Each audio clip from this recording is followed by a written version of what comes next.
Banderas a media asta en todos los edificios públicos de La Rioja trasladan a los heridos, fallecidos y sus familiares del accidente ferroviario de Adamuz. Un mensaje de apoyo, cariño y solidaridad del pueblo riojano. Banderas que recuerdan la tragedia sufrida el pasado domingo en la provincia de Córdoba. 43 denuncias por desaparición, 41 cuerpos hallados, rescatados los cuerpos del Albia también y una veintena de identificados. Los heridos han superado los 150.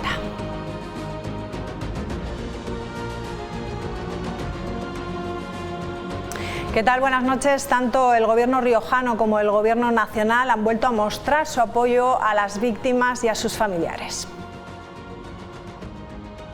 Desde el pasado domingo estamos trabajando con 4 principios básicos.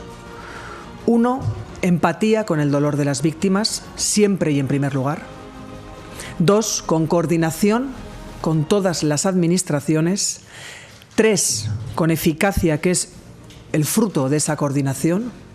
Y 4, y final, con transparencia, porque estamos trasladando en tiempo real todos los detalles de esta catástrofe.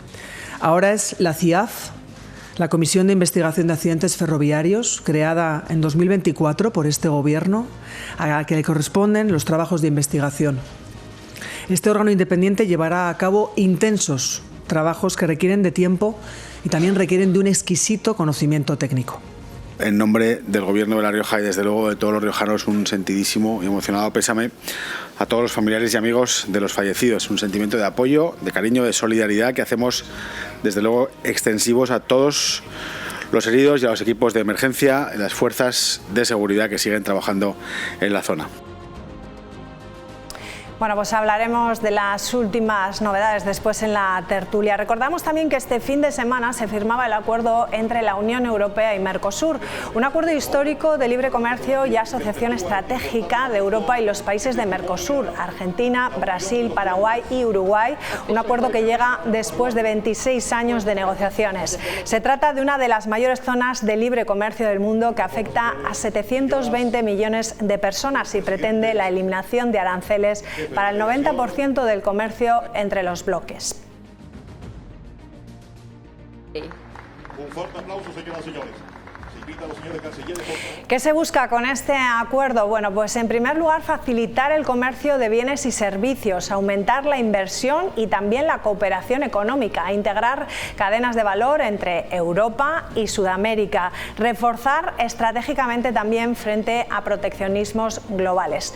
Todo esto puede sonar bien, a primera vista suena muy bien, pero ¿por qué los agricultores y ganaderos europeos están en contra? Bueno, consideran que este acuerdo supone competencia desleal porque los productos de Mercosur, carne, azúcar, soja, pollo, cítricos, se producen con costes mucho más bajos. En Europa además se exigen normas más estrictas. También se les pide menos exigencias ambientales y es que en Mercosur se permiten prácticas prohibidas en la Unión Europea como el uso de pesticidas vetados en Europa y un menor control sobre la deforestación.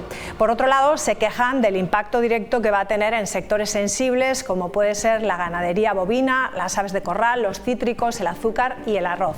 A todo esto se suma la advertencia de riesgos sanitarios por miedo a la entrada de productos con menos trazabilidad, con controles sanitarios menos estrictos y por último destacamos que los agricultores y ganaderos tienen sensación de abandono político. Aseguran que la Unión Europea prioriza la industria y la geopolítica y usa el campo como una moneda de cambio comercial.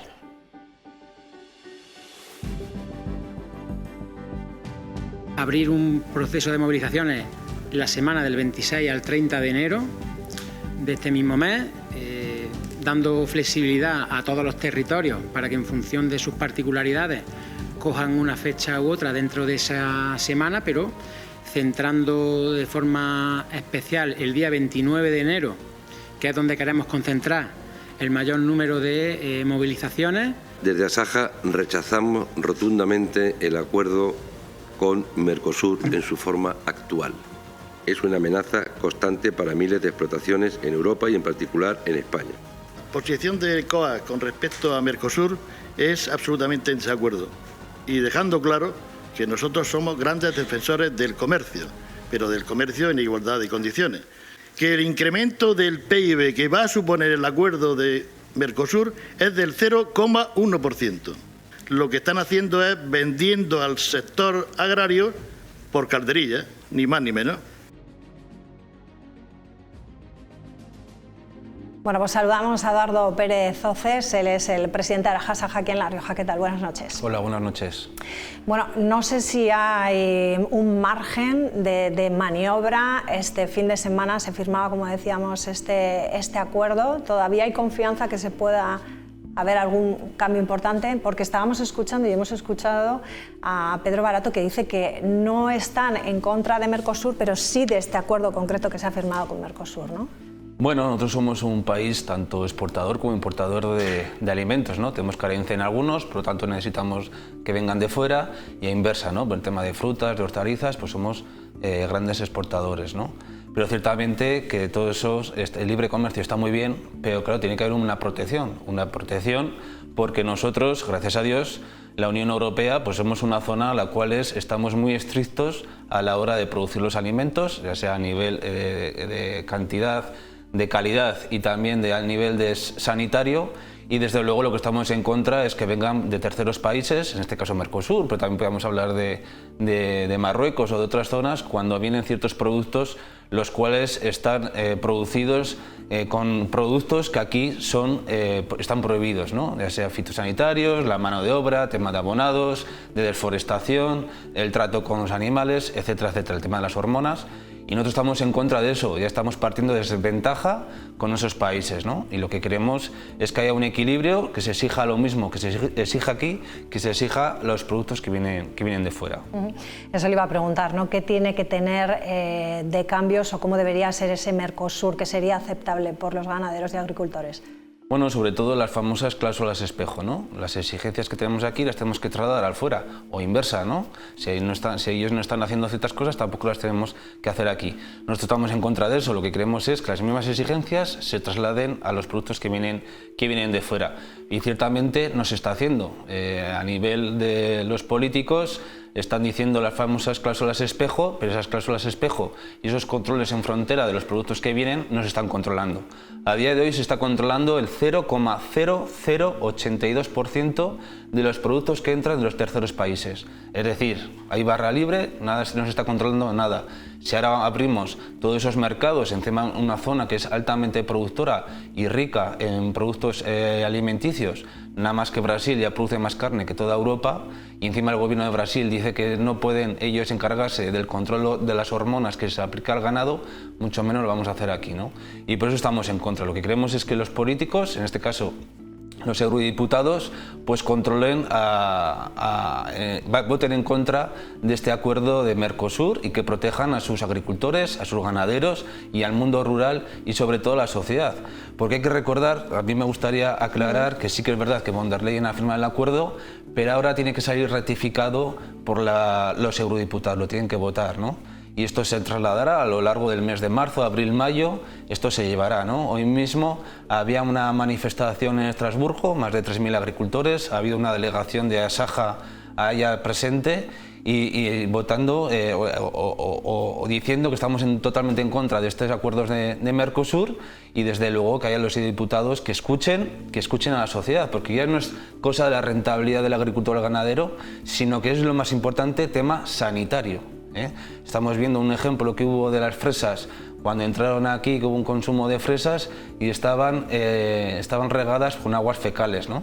Hubo un problema a nivel sanitario de la población, entonces ya hicimos controles. Pues no, los controles hay que hacerlos previamente, hay que controlar y hay que asegurarse que los alimentos que vienen están cualificados para que la sociedad lo consuma, ¿no? Así que aparte del tema de rentabilidad, a mí también me gustaría decir que es tema sanitario de la población de la Unión Europea. Y si el eurodiputado vota que sí, está votando en contra de la salud de la sociedad europea.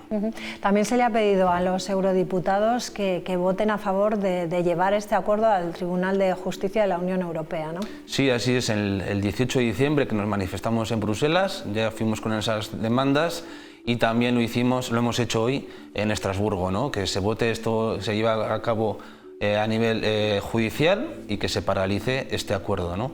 Pues al final son las diferentes armas que tenemos, y que esto no es una carrera de hoy, sino que es una carrera a largo plazo, y que tenemos que intentar evitarlo lo máximo posible, porque sería totalmente la ruina del campo y la ruina del mundo rural, porque al final somos el principal motor social y económico de los pueblos.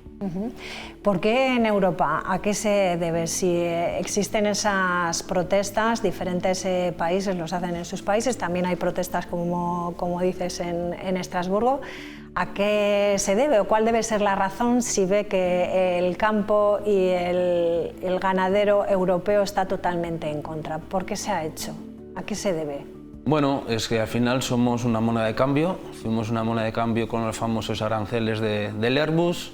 Somos una moneda de cambio con la guerra del tema del abono, poniéndole aranceles y al gas y a la luz con Rusia. Ahora tenemos que cobrarnos las armas metiendo grandes cantidades de cereal por parte de Ucrania, inundando nuestro mercado de cereal y bajando nuestro precio a los suelos. Al final, un montón de normativas en contra de la ganadería, en contra del campo.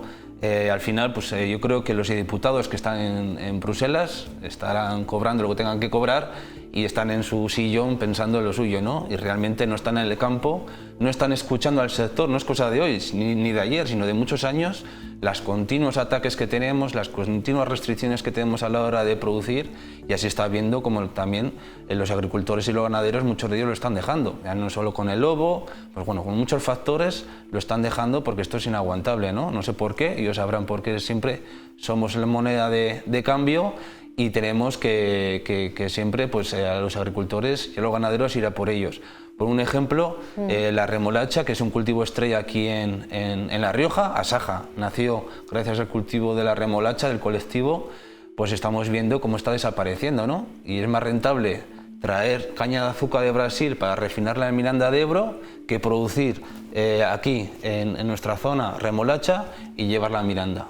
Pues si es más rentable eso, pues yo creo que lo que tenemos que hacer es defender nuestro cultivo, defender nuestra tierra y defender a nuestra gente, ¿no?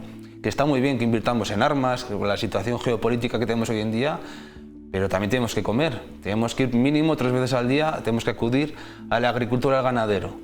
Pues oye, defendamos también eso, ¿no? Los alimentos. Hablabas de sectores, o hablábamos de sectores sensibles como la carne de bovino, que has dicho antes, ¿no? Que la carne de Brasil va a entrar como un tiro aquí en Europa.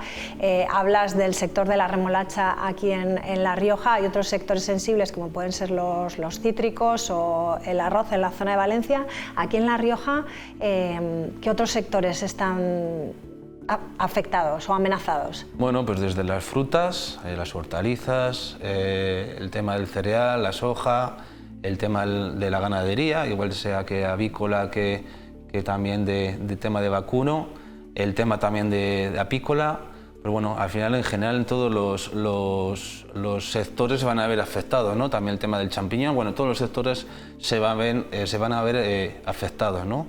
Y pues los gurús dicen que esto va a ser la salvación para el tema del sector del vino y el sector del aceite. Y a esos gurús les falta decir que el vino tiene 8 años de transición para cuando tenga aranceles libres, impuestos libres. El aceite tiene 12 años. Es decir, para cuando lleguen los 8 o 12 años, aquí igual ya no estamos ninguno, ¿no? Al final nos están vendiendo la moto y no es así, ¿eh? Nosotros lo que queremos es que se escuche al sector una vez por todas, ya sea a nivel de Mercosur, a nivel de la PAC, a nivel de los costes, a nivel de la burocracia, porque es que llega un momento que esto es inasumible, ¿no? Gente joven que se quiere incorporar con ilusión para trabajar el trabajo de sus padres y vivir en el pueblo y crear riqueza en el medio rural, lo que están haciendo totalmente es que la gente pues, se desespere, se marche y que se quede todo abandonado, ¿no? Luego nos acordamos de los agricultores y los ganaderos cuando están los incendios, que está todo abandonado en el monte, o etcétera, etcétera. Se han introducido algunas salvaguardas, pero no os fiáis. ¿Por qué? Bueno, pues al final, como hemos dicho, solo se controla el 0,0082% de los alimentos que entran. Nada más que con eso ya te lo dice todo, ¿no? Las salvaguardas pues, son papel mojado, que está muy bien en los documentos, pero luego no se llevan a cabo. Si hablamos de trazabilidad y de controles, alguien no puede... yo es que lo hemos hablado muchas veces aquí, ¿no? Pero es que no es entendible que te pidan o que te exijan en la Unión Europea unos controles enormes y que lleguen productos de fuera, que es que no es viable. No sé si en ese punto ¿qué te transmiten los agricultores y ganaderos riojanos a ese respecto? ¿Qué recoges? ¿Cuál es el sentir? Pues bueno, ahora mismo lo estamos viendo cómo actúa Marruecos con nosotros, ¿no? Tema de frutas, nosotros tenemos que tirar la fruta al suelo porque no sale rentable, porque los números no dan. El tema de las hortalizas, la cantidad de tomates, de verduras que entran y que es imposible competir contra esos precios.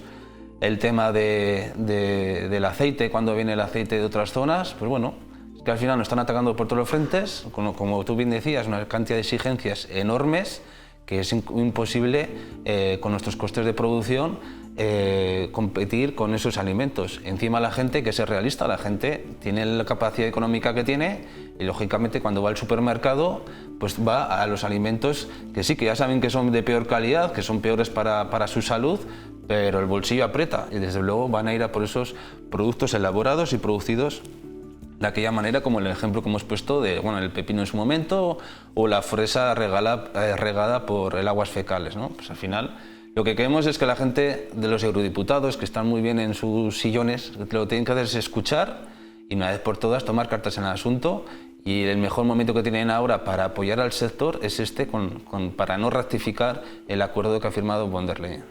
Y llevarlo al tribunal. Eso es, al paralizarlo, ¿no? Y cuando llegue la votación que lo elimine, ¿no? Háblanos de esas movilizaciones que hay a final de mes, concentradas en ese día 29. ¿Hay fuerzas para seguir yendo a esas concentraciones? Bueno, pues la gente, ciertamente, llevamos muchísimos años. Yo llevo casi 8 años de presidente de CEASAGE, prácticamente todos los años nos hemos manifestado y prácticamente los políticos nos han hecho el caso que nos han hecho, ¿no? Saben la fuerza que tenemos, saben que la sociedad nos escucha y nos apoya y esperemos que nos siga apoyando la sociedad, pero ciertamente ya llega un momento que uno ya pues, se desespera y ya pues, empiezan a pasar por su cabeza ciertas cosas, ¿no? Nosotros lo que queremos es, con esto que empezó las manifestaciones en el mes de diciembre a nivel europeo, a nivel de Bruselas, han continuado este mes de enero en Estrasburgo y al final de esta semana de enero, desde el 26 hasta el 30, pues va a haber una serie de movilizaciones a nivel nacional con las 3 organizaciones agrarias principales y también alguna organización en otro territorio, y desde luego queremos transmitir nuestra preocupación y la dejadez de los políticos para con el campo, ¿no? Y desde luego que esto va a ir a más, que es decir, tenemos hasta, como hemos dicho, hasta mayo para seguir manifestándonos, movilizándonos, sea aquí a nivel regional o sea en Madrid o sea donde tenga que ser. Bueno, pues nos quedamos con ese mensaje, Eduardo. Volveremos a hablar de esto, espero que sea para noticias que mejoren sobre todo pues eso, la rentabilidad vuestra, la salud de todos, el bienestar y que podamos seguir comiendo, ¿no? De forma segura. A mí me gustaría transmitir que esto no es cosa del campo, sino que es cosa de la ciudadanía, de la sociedad y de nuestra salud para el futuro, ¿no? Y animar a la gente que desde luego que la semana que viene pues que salga con el sector, ya sea también agricultores y ganaderos, pero también la sociedad en general, que estamos peleando por nuestra rentabilidad, pero también por la salud de la sociedad. Daremos cuenta de esas movilizaciones. No sé si quieres concretar algún caso, cómo va a ser exactamente, si hay que unirse a esa movilización. Bueno, en las próximas fechas vamos a dar una rueda de prensa a las 3 organizaciones agrarias, en la cual hablaremos de los puntos en donde nos vamos a manifestar o de qué forma nos vamos a manifestar.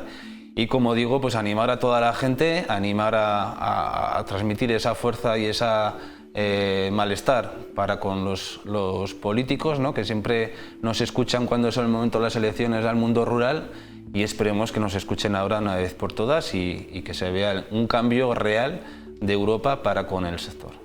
Bueno, es momento de elecciones, o sea que es buen momento también para presionar. Gracias, Eduardo. Buenas noches. Seguiremos pendientes del tema. Hacemos una pausa, regresamos enseguida. Hasta ahora.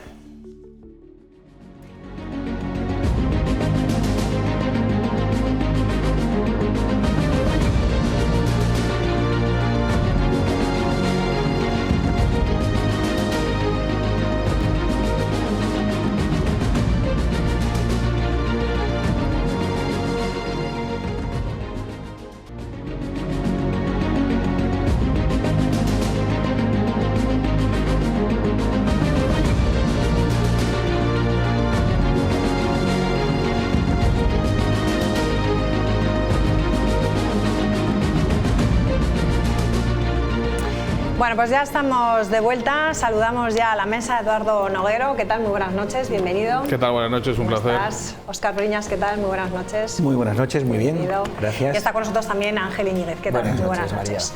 Bueno, vamos a comenzar hablando de las últimas novedades del accidente de tren, pero antes les vamos a mostrar las imágenes de las instituciones riojanas. Banderas a media asta en todos los edificios públicos de nuestra comunidad trasladan a los heridos, a los fallecidos y a sus familiares del accidente ferroviario de Adamuz un mensaje de apoyo, de cariño y de solidaridad del pueblo riojano. Banderas que recuerdan la tragedia sufrida el pasado domingo en la provincia de Córdoba. 33 denuncias de desaparición, 42 cuerpos hallados y una veintena de identificados. Los heridos han superado los 150. Tanto el gobierno riojano como el gobierno nacional han vuelto a mostrar su apoyo a las víctimas y sus familiares. Desde el pasado domingo estamos trabajando con 4 principios básicos. 1. Empatía con el dolor de las víctimas, siempre y en primer lugar. 2. Con coordinación con todas las administraciones. 3. Con eficacia, que es el fruto de esa coordinación. Y 4, y final, con transparencia, porque estamos trasladando en tiempo real todos los detalles de esta catástrofe. Ahora es la CIAF, la Comisión de Investigación de Accidentes Ferroviarios, creada en 2024 por este Gobierno, a la que le corresponden los trabajos de investigación.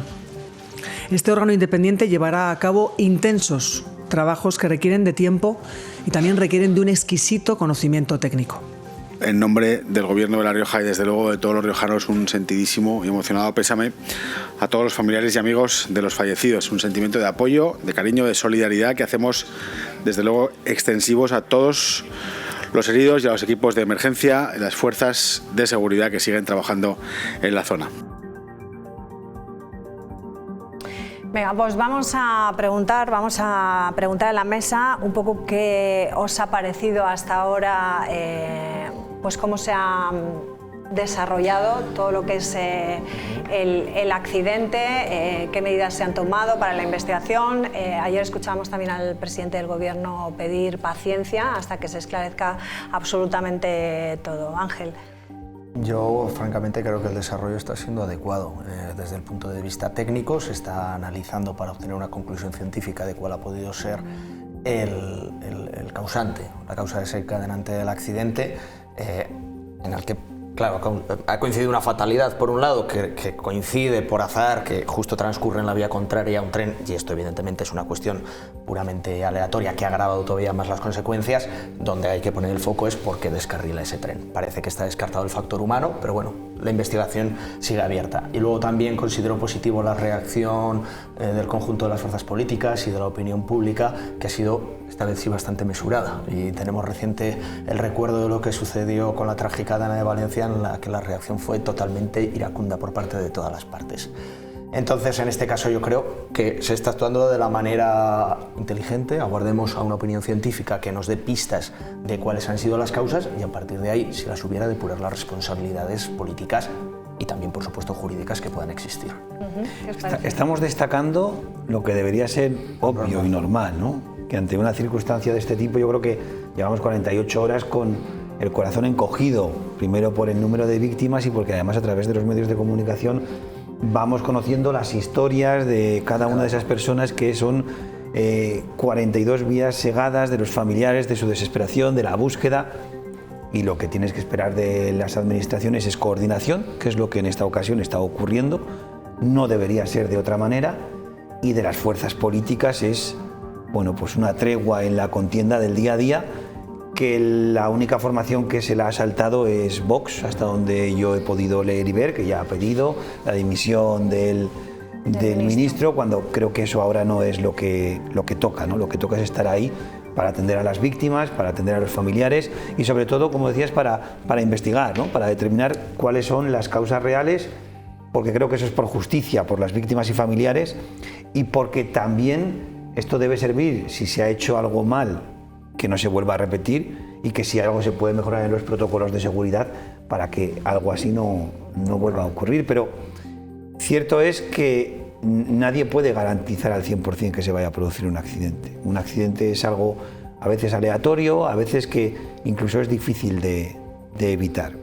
Pero bueno, hasta ahora está ocurriendo lo que tenía que ocurrir, y luego se demuestra también cómo es la sociedad española, ¿no? Que a veces parece que estamos también, quizá como reflejo de la vida política, enfangados en cabreados o enfrentados los unos a los otros, y en realidad cuando hace falta pues aparece la solidaridad y la ayuda al prójimo, y eso también lo tenemos que destacar. Eduardo, ¿qué primera impresión te lleva? ¿Cómo se ha gestionado? Yo, con independencia luego de la gestión o que se haga de manera política y demás, en la cual tampoco voy a entrar a valorar, sí que jurídicamente, que es el campo donde me manejo, yo sí que entiendo que no estamos ante un accidente ferroviario. Estamos ante 41 fallecidos, estamos ante cientos de lesionados y estamos ante un cúmulo de daños. Decíamos antes en la entredía que veíamos que hay una comisión de investigación de accidentes ferroviarios, lo cual está fenomenal. Yo entiendo que debería de entrar un juez de instrucción, pero desde el momento cero. Una cosa es un accidente ferroviario en la cual el Ministerio quiera poner a la Administración a investigar cuáles han sido las causas para poder mejorar, lo cual se puede hacer de manera pareja, pero no perdamos de vista de que, insisto, de que a fecha de hoy hay 41 fallecidos y 100 y pico lesionados. Eso no le corresponde a una comisión de investigación. El derecho penal no está de una manera subsidiaria o está para cuando termine esta comisión de investigación. El derecho penal está para actuar desde el momento 1. Y hay una serie de fallecidos que se tendrían que ordenar conforme a nuestro ordenamiento jurídico, conforme a responsabilidad. Aquí hay una responsabilidad que es clara, ahora hace falta determinarla. Entiendo que la mejor persona que tenemos en nuestro país para determinarla no es una comisión de investigación, es un juez de instrucción, que incluye diligencias previas y que sea él el que dirija y el que coordine las pruebas periciales que hayan falta, los testimonios que hayan falta, y que ordena las responsabilidades. Pero yo, por lo menos, no me siento a gusto, por así decirlo, jurídicamente, dejando en una comisión que no está precisamente especialmente preparada. En un órgano creado, han dicho, en el 2024. En el 2024, pero que es que además es el decir, nosotros tenemos unas leyes y hay que aplicarlas. Entonces, me parece muy bien como administración que quieran aprender para que no se vuelva a repetir, pero insisto, no es un accidente ferroviario, son 41 homicidios imprudentes.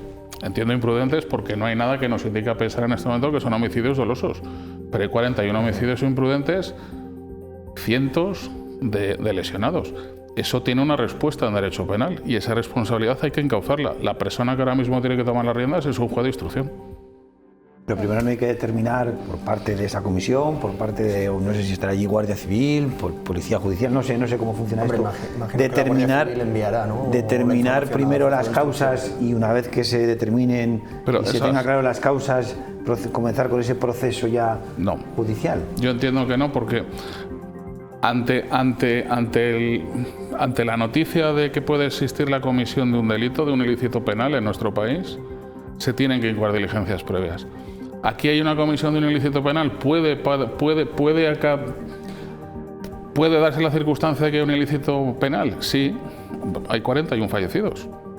Que luego al final resulta que son 41 homicidios imprudentes, pues al final se sobreserá, o luego el juzgado de lo penal o la audiencia provincial correspondiente luego sobreserá o condenará, pero insisto, hay una serie de responsabilidades que se tienen que encauzar. Ese encauzamiento, nosotros en sociedad, por nuestras leyes, lo derivamos al derecho penal.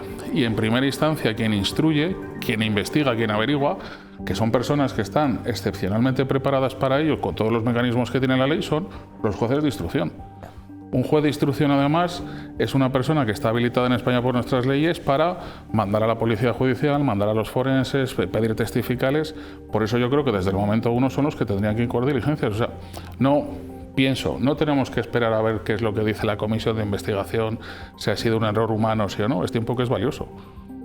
Es en el sentido de decir, tenemos unos fallecidos y habrá que investigar qué es lo que ha ocurrido con ellos. De todas maneras, más allá, que me parece muy interesante todo lo que has comentado, Eduardo, y más allá del accidente que se ha producido, es cierto que viene habiendo una queja persistente sobre el estado de conservación de las infraestructuras de cualquier tipo de transporte en España. En buena medida porque todo ese exceso de recaudación que se ha obtenido durante los últimos años con la progresividad en frío del IRPF, es decir, que ha aumentado la inflación, pero no han cambiado los tramos del IRPF, no se ha invertido en el mantenimiento de las infraestructuras. Y además de que no ha habido ese mantenimiento suficiente, e insisto, no estoy diciendo con esto que la causa del accidente haya sido esa falta de mantenimiento, estoy abstrayéndome de la circunstancia particular. También es cierto que hay notables diferencias de cómo se conservan los medios de transporte y las infraestructuras de transporte en distintos territorios de España, en distintas regiones. Yo en verano, cuando viajo al sur, compruebas que las carreteras de la provincia de Jaén están en un estado deplorable. Las autovías verdaderamente no se puede circular ni siquiera a 100 km por hora porque derrapas, y sucede lo mismo, por ejemplo, cuando vas de aquí hacia Galicia y pasas por León. Entonces, la pregunta es cuáles son los intereses que rigen esa conservación, porque es una competencia estatal. ¿Cómo os tomáis esa noticia que ha dicho Adif, que baja a 160 km por hora el límite de velocidad en parte de la línea Madrid-Barcelona? O sea, entiendo que habrán detectado algún tipo de riesgo, yo supongo. Como usuaria de tren ahora mismo, la verdad es que desconfiaría bastante, ¿no? Ya saber lo que pasa es que baja la velocidad. Eso se puede entender que si, claro, se han comentado muchas cosas, no sé, pero si se ha podido algo de lo que, algún aviso o algún, decían como que un riesgo que se ha identificado, bueno. Que se ha identificado algo y ha podido en otro tramo algo parecido para evitar, por si puede ser lo mismo, creo que eso es prevención, no lo tomaría como algo peligroso. Quiero decir, tampoco se puede transmitir la idea ahora de que es peligroso viajar en tren. Yo creo que lo podían haber ejecutado sin haberlo comunicado. Me refiero que es la comunicación lo que puede generar inquietud o preocupación. Es decir, que ahora sean excesivamente celosos en la prevención ante cualquier problema después de lo que ha ocurrido es lógico y normal. Tampoco me parece justo ahora que problemas que ha podido haber de incidencias menores me refiero con respecto a lo que ocurrió el domingo por la noche, como retrasos o alguna avería o trenes que tal, no se puede ligar a este accidente, es decir... No, pero es un con contexto, turbulencias, pero claro, es un contexto, me refiero. Mejor curarse en salud, ¿no? Pero yo creo que eso también, excusatio non petita, accusatio manifiesta. Si yo confío en mi sistema ferroviario, en mis infraestructuras, el que yo en el sur de un país como España yo tenga un accidente, si yo de verdad confío, yo estoy cumpliendo con mis obligaciones, si yo tengo una red bien mantenida, mis aves van a funcionar como lo venían haciendo. Si tengo un accidente ferroviario y al día siguiente me dices que por precaución baje la velocidad de más de 200 a 160, ya me estás diciendo que esa precaución me está indicando de que tienes que revisarte tú tus propios protocolos. Entonces, una de dos, o los estabas aplicando mal o no confías en ellos. Y en cualquiera de los dos casos, a mí eso me señala, vamos a decir que si no culpabilidad, por lo menos imprudencia, en el sentido de decir, oye, ¿y por qué 160 horas sí y antes no?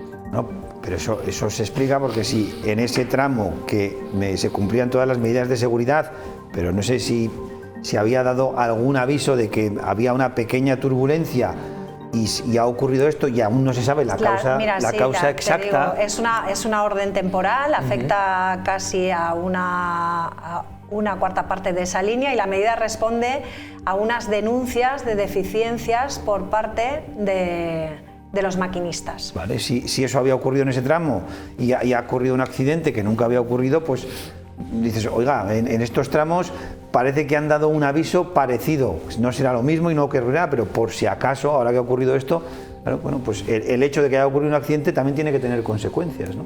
Pero yo ahí no lo comparto contigo porque, insisto, si yo tengo una flota de autobuses aquí y en la línea de Logroño, donde sea, yo detecto una deficiencia, si yo tengo bien auditadas y me están funcionando bien el resto de las líneas no se van a ver afectadas absolutamente nada. Por mucho que me denuncien los maquinistas, por mucho que me denuncien los conductores. En el momento en el que yo reconozco que automáticamente tengo que cambiar luego la forma de funcionar, yo mismo estoy reconociendo que no tengo control sobre esa infraestructura. No, porque tú lo cambias temporalmente sin saber realmente si esa es la causa o no. Por si acaso, es una cuestión de prevención. Cuando te salta una alarma, pues tú en otros puntos dices, bueno, pues ahora hasta saber definitivamente qué es lo que ha ocurrido o no, o qué es lo que ha causado o no, bueno, voy a curarme en salud. Si quieres, voy a ser excesivamente celoso para evitar... Es cierto que todo apunta a que Me refiero, los propios técnicos reconocen que puede haber algún fallo en la infraestructura. Me refiero, o sea, con esa decisión. Me parece prudente. El accidente no ha tenido que provocar algo. Por eso. Pero otra cosa es que sea evitable o no, pero que algo no ha funcionado bien o algo estaba roto. Desde luego la coincidencia de que fueran los dos trenes ha magnificado la tragedia. Exactamente. Bueno, vamos con esa pista que estudia la Guardia Civil, ¿no? Criminalística de la Guardia Civil. Veíamos inspeccionando esas roturas que existen en la vía y que no se sabe si es causa o consecuencia del accidente. ¿Qué podemos pensar sobre ello? Porque había tenido sus revisiones, todo estaba correcto, muy próximas, y también lo que es la maquinaria también había superado hacía 5 días también la revisión. En esos casos... Lo que pasa es que entiendo que hay un hecho que es objetivo, que es que dos trenes que se venían cruzando de repente han chocado.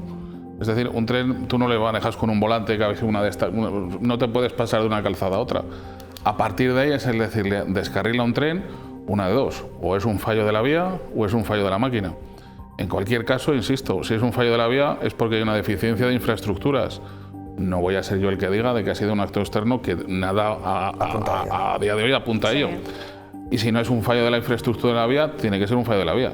Tiene que ser un fallo de la máquina. El que hace 4 días hayan pasado justamente una revisión y parece que se le hayan cambiado unas piezas, unos bumpis o no sé cómo decían, que se ha podido enganchar en unas agujas, pues puede ser determinante. Por eso decía al principio que este tipo de indicios tiene que haber una persona que esté especialmente facultada para investigarlo, y entiendo que no tiene que ser una comisión de investigación de accidentes que lo puede hacer. Mira, escuchaba yo hoy a un experto ingeniero que decía que se iba a examinar exhaustivamente lo que eran los coches, los que se habían descarrilado, ¿no? El 6, el 7, el 8, y el experto ingeniero decía, no, ese tren tiene que estar desde el primero hasta el último. Que no se podían limitar a los que se habían descarrilado, sino absolutamente todos. O sea, es importantísimo en estos momentos que se estudie absolutamente todo. El tiempo que se ha dado para que funcione otra vez lo que es la vía es el 2 de febrero. No sé si os parece muy temprano, si eso es viable dentro de una investigación de este tipo. Yo no tengo criterio, la verdad. Yo no dudo de que van a investigar todo como tienen que investigarlo, ¿no? Yo confío en el funcionamiento en este caso, de las administraciones, de la comisión que se ha creado, y ante una tragedia de esta magnitud, es que no se me ocurre ni pensar que no vayan a investigar y a tratar de esclarecer lo que ha ocurrido con este accidente. ¿Cuáles serían las consecuencias si fuese la vía? ¿Y cuáles serían las consecuencias si fuese la máquina? Si fuese la vía, tendríamos que mirar a ver quién es el responsable del mantenimiento de esa vía. El responsable directo es el Estado a través de Adif, el gerente de infraestructuras ferroviarias. Lo que pasa es que luego Adif es una persona jurídica además de naturaleza pública. La responsabilidad penal de las personas jurídicas de naturaleza pública no vamos a decir que no está permitida, vamos a decir que es difusa, aunque es un ente empresarial. Por no liar, siempre tiene que haber una persona detrás. Es decir, siempre tiene que haber una persona que sea la que autorice, la que mande, y la que en definitiva, antes que estábamos diciendo, las cuestiones de prevención y demás. Es una cuestión mayor, es una cuestión estratégica en nuestro Estado. No estamos hablando de cualquier mantenimiento de una comunidad de propietarios o de cualquier otra cosa privada.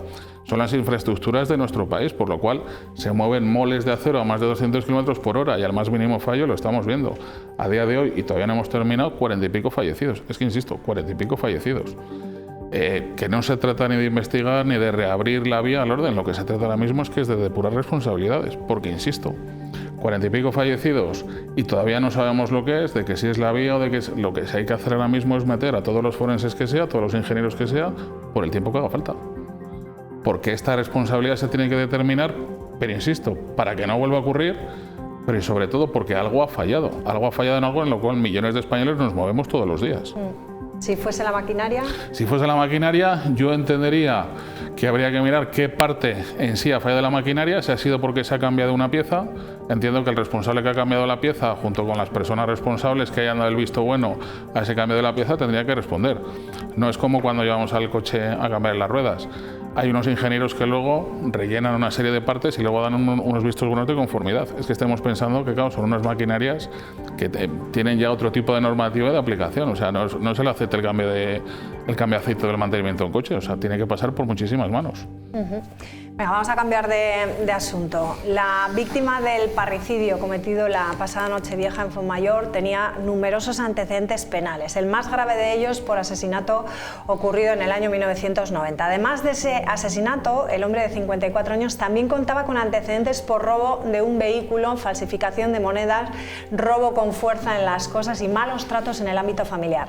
La madre del parricida estuvo protegida por el sistema Biogen entre junio y agosto de 2012, cuando el matrimonio vivía en Navarra, pero se desactivó esa vigilancia al reanudar la pareja esa convivencia. Tenían 5 hijos en común, de los que 2 no residían con ellos en Fuenmayor. Las labores de instrucción de este suceso continúan y ayer lunes, declaraba uno de los 4 hermanos del acusado que se encuentra en prisión provisional desde el pasado 2 de enero. El abogado defensor de este joven de 20 años va a pelear, ha dicho, por su absolución para que se estime la eximente penal de miedo insuperable ante esa situación de violencia doméstica que sufría toda la familia durante años. Recordamos además que el juez no considera que el parricidio se produjese en defensa propia. En el caso de una legítima defensa se pide principalmente 3 criterios. 1, que la agresión que se ha llevado a cabo sea una agresión ilegítima, es decir, que quien quiera que haya agredido lo haya hecho de forma ilegítima. Que quien quiera que está actuando en legítima defensa, si yo te insulto, tú me puedes pegar 2 tiros. Si yo veo que hay una agresión con un cuchillo, pues a lo mejor si yo te quito el cuchillo se considera una legítima defensa. Es decir, que quien está actuando en legítima defensa no haya provocado a quien finalmente es la víctima diciéndole ¿a que no te atreves? ¿A que no te atreves? El maltrato familiar en general tiene una trayectoria muy larga en el tiempo y uno desconoce cuál es la situación en la que esa persona ha llegado a estresarse hasta ese punto. Con sus declaraciones acreditan que efectivamente se pudo estar actuando en legítima defensa, pues esas testificales son muy importantes. Venga, Óscar.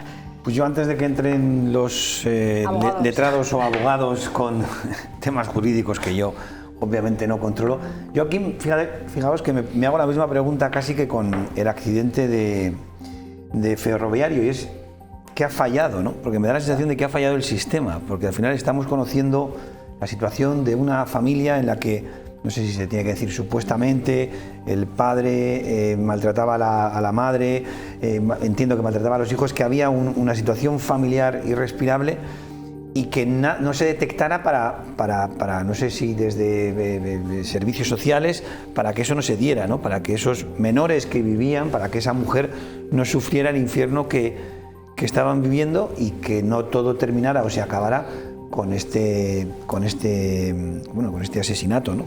Con el hijo parricidio matando al padre. Y creo que también tendríamos que reflexionar, bueno, que esto dentro de nuestro sistema de bienestar pues se podía haber evitado probablemente antes, se podía haber detectado y se podía haber hecho algo.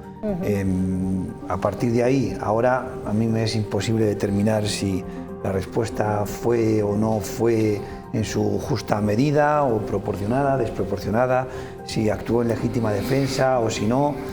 Pero bueno, claro, lo que vamos conociendo también del progenitor del padre del asesinado. Hay que ponerse también en el lugar de ese joven de 20 años, ¿no? Sí, al final está claro que el fallecido es una víctima, eso no cabe duda, porque le han asesinado, le han matado, pero también tanto la mujer como los 3 hijos que todavía vivían en esa casa también eran víctimas. Claro, este chico que está en la cárcel, como decimos, y que el juicio, bueno, no sé cuánto tiempo podrá estar en la cárcel, pero en principio el juicio podría ser en 2027.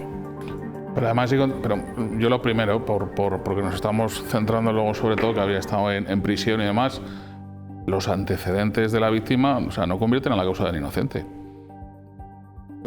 Ha habido un homicidio, asesinato, luego se catalogará además, pero es decirle que podría ser la peor persona del universo, pero se le ha causado la muerte. Entonces, el que una persona sea tremendamente mala o que sea tremendamente, no sé cómo se le quiera llamar, es totalmente ajena al derecho penal. El derecho penal no entiende de moralidad, entiende de reglas. A partir de ahí, es que si no, es que es algo muy peligroso, porque entonces estamos dando rienda suelta en nuestro sistema a que una persona, cuando la podemos catalogar o cuando tiene unos antecedentes, parece que ya pues como que se le puede matar. Con independencia de legítima defensa o no legítima defensa y miedo insuperable. O antes entrar en lo que estabas comentando de que es un fallo en nuestro sistema, por supuesto que sí. Siempre que se produce una muerte violenta, todos como sociedad estamos fallando. Tenía que haber denunciado la madre, tenía que haber denunciado el hijo, tenía que haber denunciado dentro de esa familia. Lo que pasa es que yo, por lo menos, esto es una percepción propia, mientras exista la persona existirá el derecho penal.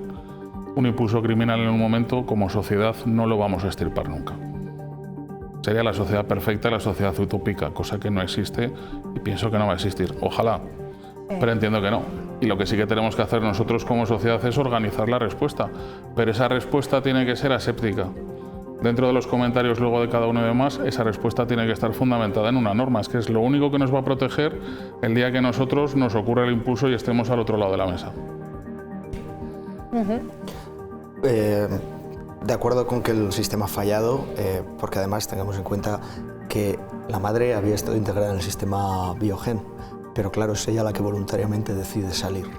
Y probablemente no hubo una intervención psicosocial o terapéutica adecuada para convencerle de que necesitaba estar integrada en ese sistema. Pero bueno, esto hablas con trabajadoras sociales que trabajan normalmente en este ámbito y ellas mismas se decepcionan muchas veces porque no son capaces de convencer a la mujer de que está siendo víctima y que está siendo agredida y que voluntariamente no debería decidir volver con su agresor.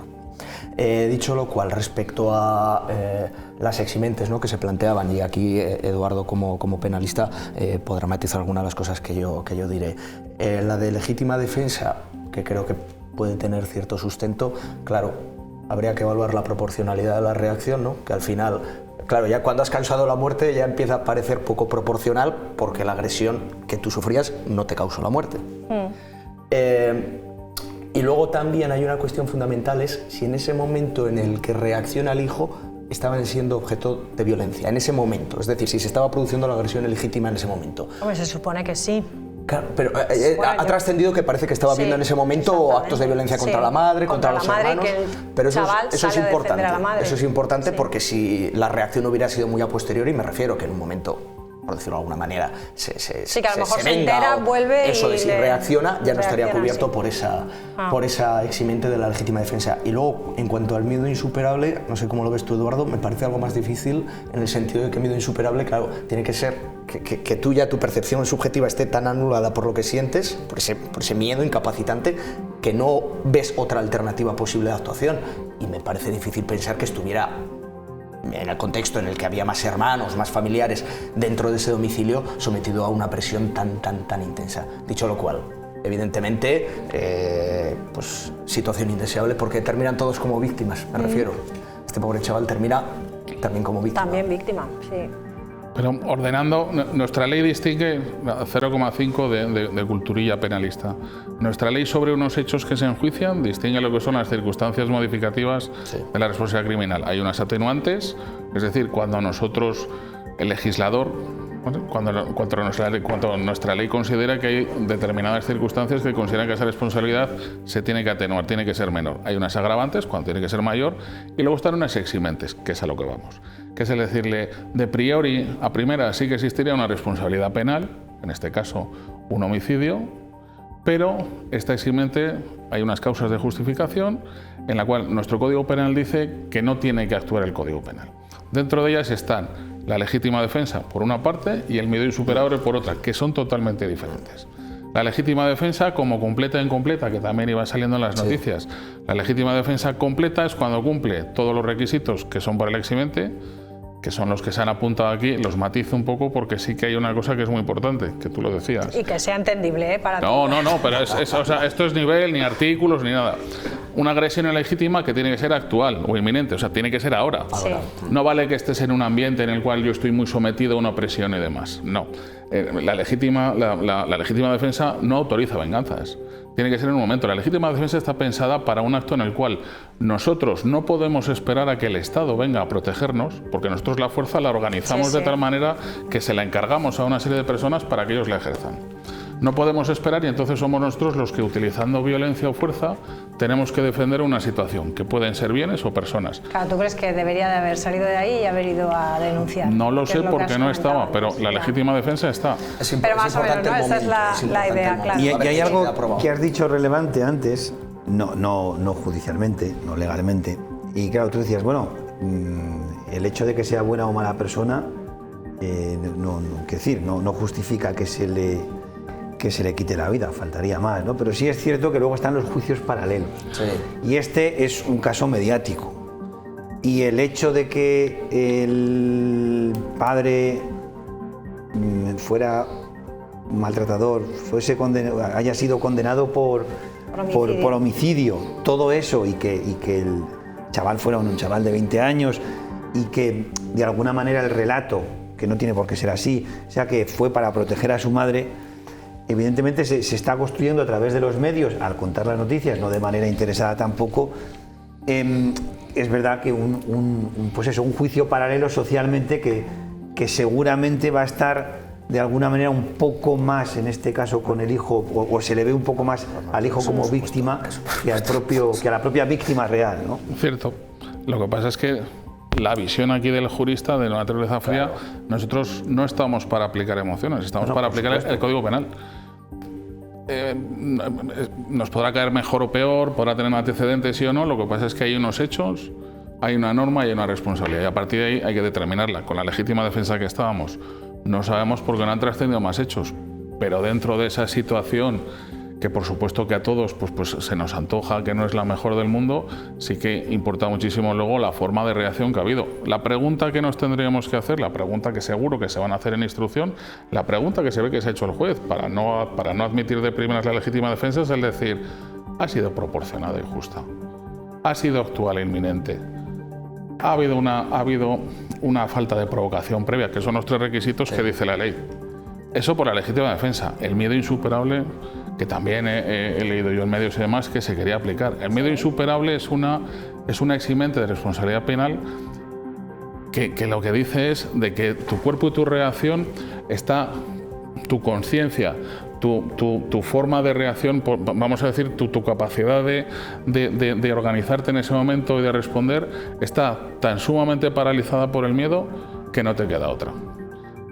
Yo aquí, por lo que he estado leyendo, miedo insuperable cuando se ve que cogió un hacha y le dio con el hacha y le clavó y demás, digo pues menos mal que tenía miedo, porque llega a tener coraje. ¿Habrá jurado popular en esta juicio? Entiendo que sí. En principio homicidio, ¿no? Entiendo que sí. El homicidio doloso, casi seguro que sí que haya un jurado. Pero fíjate, hablaba de ese juicio paralelo y de cómo socialmente puede afectar un juez que tiene que decidir, pues puede abstraerse de eso, pero un jurado popular que ha estado probablemente, claro, porque el que va a ser jurado popular aún no lo sabe, porque el juicio se celebrará cuando sea, que ya ha consumido, digamos, los medios de comunicación, que se ha hecho una idea preconcebida. Pero ahí tengo una duda, me parece muy complicada. Eduardo, ¿el jurado se pronuncia sobre las eximentes o eso ya es tarea del juez? Lo que pasa es que luego el jurado, sin entrar en tecnicismos y demás, luego son los juristas, el juez sobre todo y los abogados, los que luego le preguntamos el parecer al jurado, pero se lo preguntamos con unas preguntas accesibles, es decir, no les trasladamos el derecho, no entramos en debate de derecho con ellos, pero por ejemplo sí que una pregunta sería el decir, ¿usted cree que de alguna manera esta persona podía haber gritado la agresión? Si cuando ya tengan la causa encima y cuando ya estén los abogados haciendo ahí el juez, imagínese que dirán el decirle, oiga, ¿y usted en ese momento habría tenido la posibilidad de darse la media vuelta y evitar la agresión? Sí, no, sobre eso luego, sobre el que luego el juez y luego los abogados luego formularán las conclusiones finales y van montando el derecho. Porque el jurado solo se pronuncia sobre hechos, ¿no? Vamos a decir que sí, ¿vale? Él monta lo que son los hechos y la apreciación de los mismos. Qué difícil es vuestro trabajo, ¿verdad, ¿qué va? Oscar? Apasionante, más que difícil, apasionante. Sí, apasionante, pero difícil de separar un poco la moralidad. Nunca jurado popular, me parece que es sinceramente lo podemos dejar para otro día el debate, pero en particular con la legítima defensa, el tema de la proporcionalidad. A mí muchas veces me resulta irritante porque es que la verdad que el juicio de valor cuanto a la proporcionalidad pues a veces resulta como muy líquido. Ves algunos asuntos que la proporcionalidad es muy elástica y en otros que es muy inflexible. Entonces, pero bueno. Es que además la proporcionalidad solamente es repeler el ataque. Sí, correcto. Es decir, si con un empujón te puedo tirar y yo puedo huir, yo entiendo que ya se da la eximente de legítima defensa de la lesión que yo te puedo hacer tirándote. A partir de ahí ya... Vale. Difícil. Bueno, pues algo hemos aprendido esta noche. Queríamos hablar también de Fitur, que comienza ya mañana, no nos va a dar tiempo. ¿Habéis visto dónde están? Está muy bonito, muy chulo. Muy meritorio. Y ahí yo quería destacar otra vez, porque siempre suele diseñarlo Domingo García.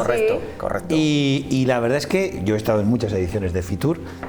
Y la verdad es que con el poco espacio que tiene La Rioja, seguramente con el poco presupuesto que tiene con respecto a otras comunidades que luego ves allí, Comunidad Valenciana, Andalucía, que son impresionantes, siempre destaca o por lo menos siempre llama la atención. No digo que sea el mejor ni el más bonito siempre, pero por lo menos siempre llama la atención, se distingue con respecto a los demás. Estos son de la edición del año pasado, los libros. No, que las glosas, muy bien, o sea, la verdad que el expositor siempre es un Bueno, pues mañana hablaremos de ello, que nos darán debida cuenta nuestros compañeros de Madrid. Muchísimas gracias a los tres, un placer como siempre, buenas noches y ya les dejamos con la programación aquí en las 7 de La Rioja, les dejamos con Valor Añadido. Adiós, buenas noches.